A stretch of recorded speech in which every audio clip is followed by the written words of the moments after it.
L'archière des cités volantes, chapitre 9. Énigme ou enquête?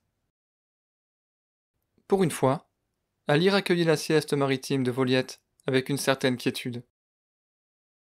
Allongé sur sa couchette, les mains sous la tête, il laissa ses idées voguer librement sur ce calme océan, se perdre dans le lointain et disparaître à l'horizon.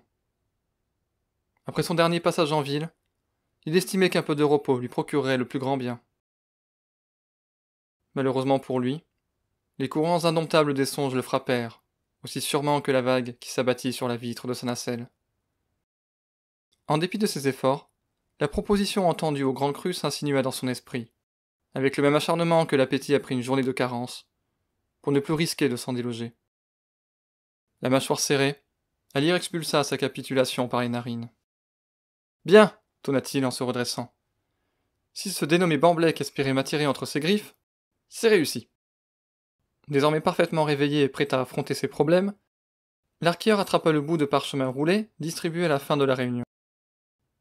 Sans le libérer de son cachet, il songea dans quelles épreuves risquait de le pousser cette histoire, et à ce qu'elle pourrait apporter. Un petit sourire éclaira son visage.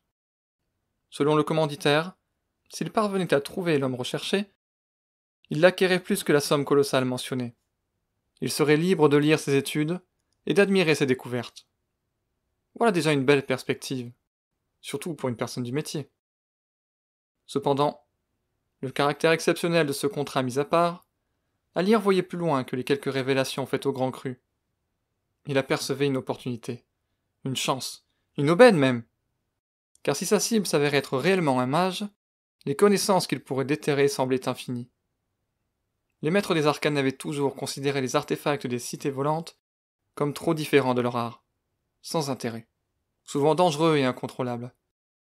En réalité, certains les dénigraient pour la simple et bonne raison que personne ne les comprenait totalement, ou que ces objets d'un ancien temps n'avaient justement pas été conçus par des magiciens.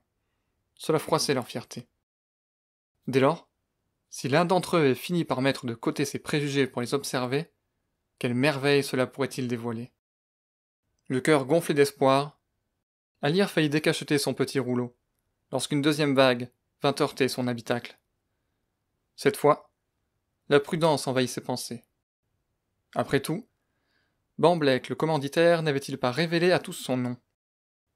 Pourtant, l'archieur ne divulguait pas ce type d'informations aux quatre vents.